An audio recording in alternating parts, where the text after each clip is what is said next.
Hello, my name is Kevin Neelley. I'm going to demonstrate the use of an accessory I invented for safely cutting range segments for wedgie sleds. I have named this accessory my segment sweeper. The purpose of the segment sweeper is to safely sweep the cutoff segment away from the saw blade to help protect your fingers and also to prevent the cutoff segment from contacting the saw blade teeth. I will now show my segment sweeper in action by cutting 12 segments for a ring. The sled I am using is a wedgie-less wedgie sled I bought from Pete Mark and woodturning.com. Here we go. Okay, I'm going to cut the end off this board. Here we go.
The left-hand sled was slightly modified by using turner's tape to add three 32nd-inch thick runners to the underside of the sled in order to raise the top surface of the sled.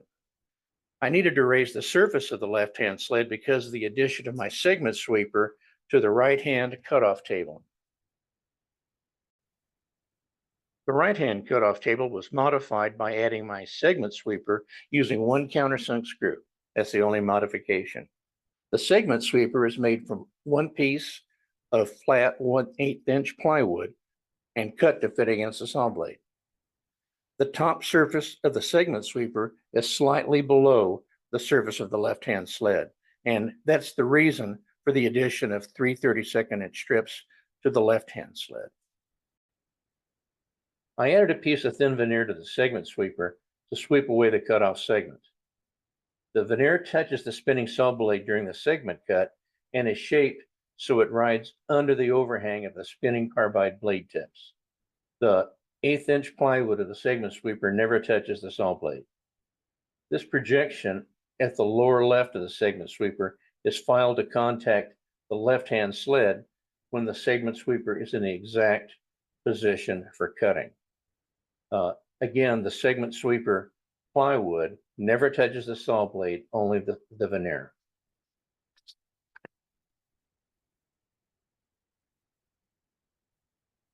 This photo shows the segment sweeper removed and provides a better view of the veneer and how it is glued on to the side of the segment sweeper.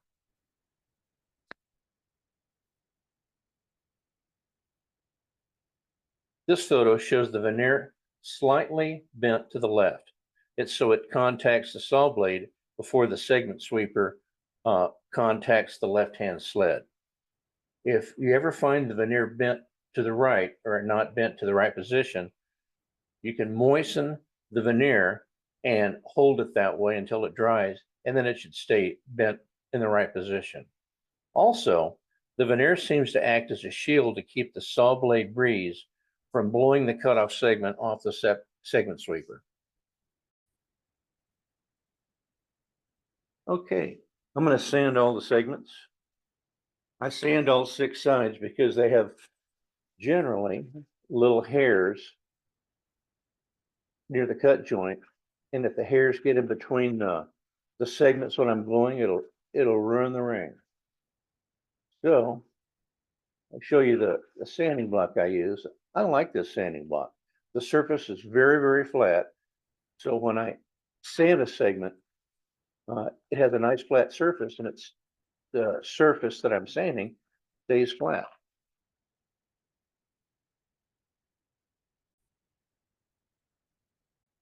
Okay, the segments are all sanded. I'm going to arrange them in a ring and put a rubber band around it, and we'll see how well I cut the segment angles.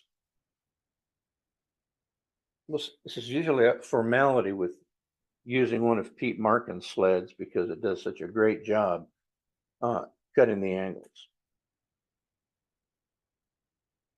Okay, put that together and it looks excellent. Not perfect, but pretty darn good. There's a lot of things that can go wrong when you're trying to cut a perfect ring. It's possible to just cut them wrong.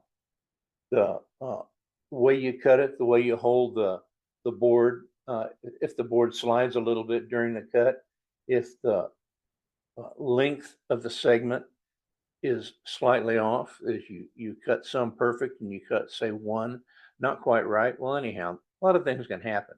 But if you check it after they're all cut, you can always cut another one if you see a segment that's obviously cut bad. I can see one segment here. It looks like it wavered a little bit during the saw cut, but I think I'm calling it good because it's so close that I'm not going to worry about it. So there's more than one way to glue these things. If you want to glue them all up at once and rubber band it, do it fast, but it can be done. I glue things on a board that has masonite on top of it so it doesn't stick. So the bottom side of the segmented ring, when it's glued, is going to be perfectly flat because it's going to be glued against a very flat plane. Now the top, I don't really care if it's flat or not because I can flatten it on the sander or I can flatten it on the lathe as I'm gluing up segments in a construction. So I'm going to glue up the way I usually glue up is pairs of segments, and it'll take a little bit of time, but you'll see it's going to make a perfect glue up.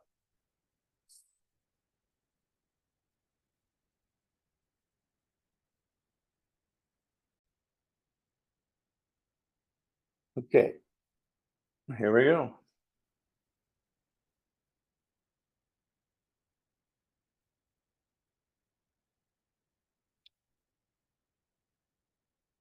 So I put a little glue on, and I use the other segment to smear it around so it's got 100% glue on the joint. Then I hold them together for just a second or two, take my hand away, and it's glued, and the joint is perfect. As long as I make all the joints perfect, we can get a perfect ring with no gaps in any joint. So I make sure that the the segment is tight against the top of the board here, and that the joint is even.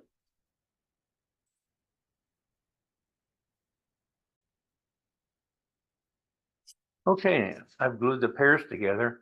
Now I'm going to glue some pairs to pairs. The idea is I'm going to make 2 half rings. And the half rings, I'll test to see how perfectly those half rings close up. And if they don't, I'll sand the butts. It's the joint of the half rings. I can do that pretty easily and make a perfect joint there. So that if each one of these pairs have glued together with perfect joints, eventually I'll have a ring with a perfect joint. So I'm just going to glue two pairs to pairs. I can't glue these together because I'm going to glue those to the ends to make two half rings. So I'm going to let that glue dry just for a minute, and then I'm going to glue the last pairs of segments on.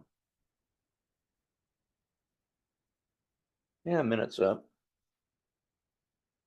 I'm putting just enough glue on there to completely coat the surface and to get a good glue joint. I use Titebond 2 glue. It's really good glue. It gives me enough time to do what I need to do. It doesn't dry too fast.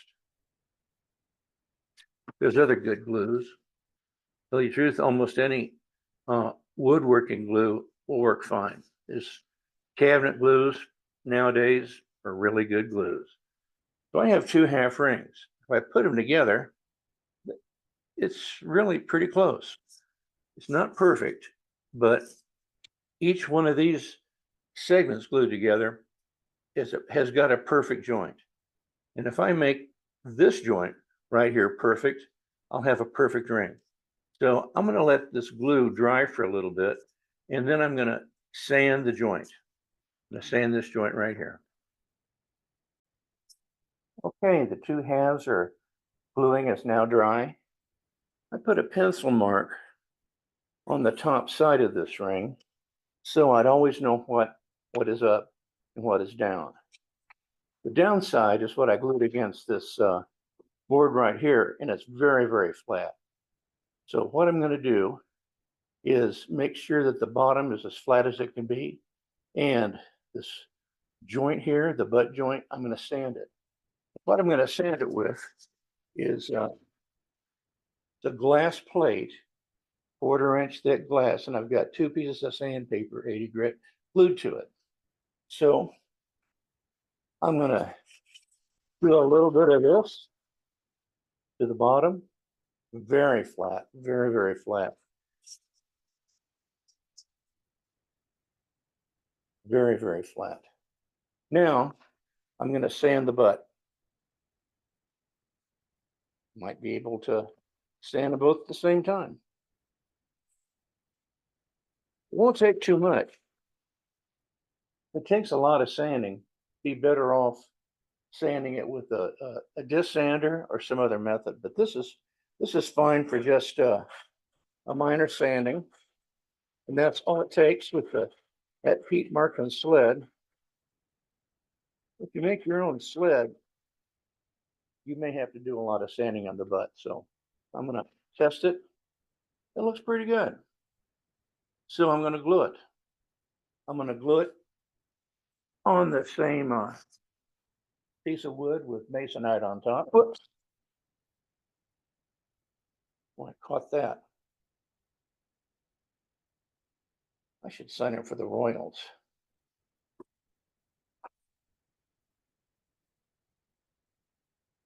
Okay, I'm going to make sure it's all spread evenly. Make sure that the ends are proper, aligned, and I'm going to put rubber band on it. In about a half an hour, I should be able to glue this to the base of the bowl or whatever it is. And just checking the top half, it's not very flat. It could be better. Sometimes I'll use rough sawn lumber for this, and the top is very, very uneven. Even though the bottom is very flat, the top will be very uneven. So yeah, I don't care. I'll flatten it on the lathe right before I put and glue the next ring on. So I guess that's about it for gluing. I thought of something else to talk about. I was looking at this ring here, and right here, I have a little bit of a gap at the edge. It's from a bad saw cut. I could have after I had test fitted the rings together and rubber banded it. I could have done a little sanding on that and made it better, but I can see that at the very end of the saw cut, it's perfect from here to here, but at the very last, I must have messed up a little bit. Maybe that was the first of the saw cut, maybe it was the end of the saw cut, but anyhow, I messed up a little bit. So anyhow, what I'm going to talk about now is if when you put the two halves together, you actually have a gap, and the gap is due to bad angle. So I'm going to show you how to fix that. The test piece here just required a little bit of sanding on the butts to get it together. But let's say you made your own sled. It's not a Pete Markin sled. And you had a gap right here. Here's how to adjust your angle and fix it. So I'm gonna say I'm measuring the gap right here. And this gap is, I'm gonna say it's 110 thousandths.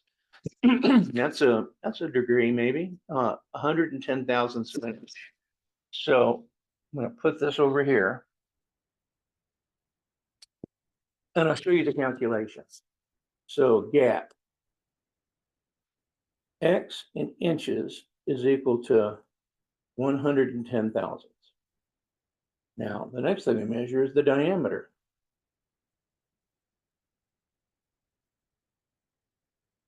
Now, what I'm going to try to find is the x in degrees. That'll tell me what kind of adjustment. So the diameter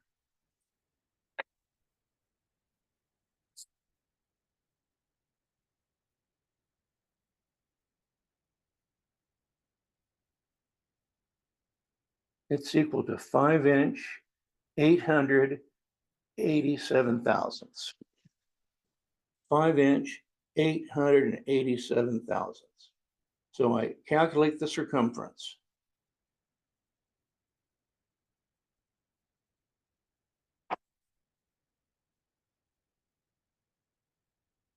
Circumference is equal to pi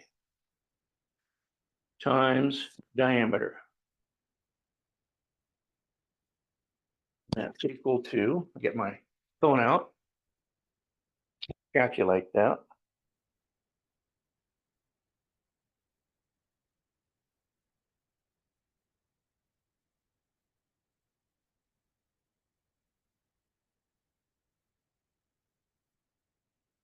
That is equal to 18.495 inches. Okay, now I do a proportion calculation. So the gap x in degrees is equal to this proportion. X degrees divided by 360 is equal to the gap x in inches, 0.110 inches divided by the circumference, and that's 18.495 inches. So x in degrees is equal to, I will do this calculation, 0.110 times 360 divided by 18.495 is equal to 2.141 degrees. So this gap, we had said that when we put the two half rings together glued, we ended up with a gap right here, and we calculated that to be 2.141 degrees. Okay, now the next thing is how much of an angle change do we need to make? So 2.141 degrees divided by 24. See, this is 12 sides, so there's 24 cuts to make 12 sides. So 2.141 divided by 24 is equal to, hang on,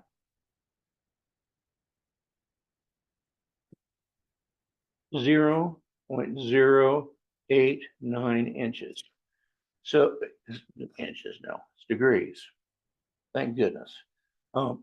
So that's not really very much of a change. So it's going to be about 9/10 of a 9/100 of a degree change. That's not very much. So I can do that. And that's kind of equal to 0.0.1. I can do that pretty easily with the protractors I have. My table saw has a vernier scale, and I can do that in just about a second. And so I can change that and make it perfect. Now here's the other thing. If the gap is on the outside, right here, then okay, outside gap, you increase the angle. So whatever angle you had on your miter gauge, you'd increase that angle by 0.1.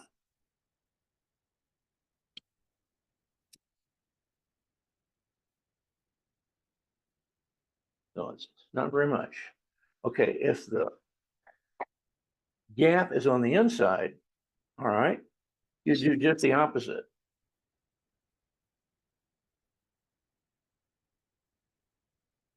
Let's decrease by 0.1 degrees.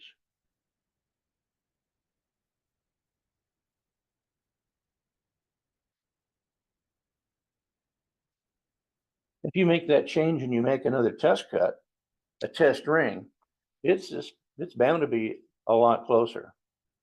Unless you're just a bad cutter and everything is just random angles, you should actually be able to make a good change if you make that change. So that's it. I've done this for a lot of years and it has worked out well for me. So thank you again, Kevin Neelley. Appreciate you watching my video about the segment sweeper. Bye.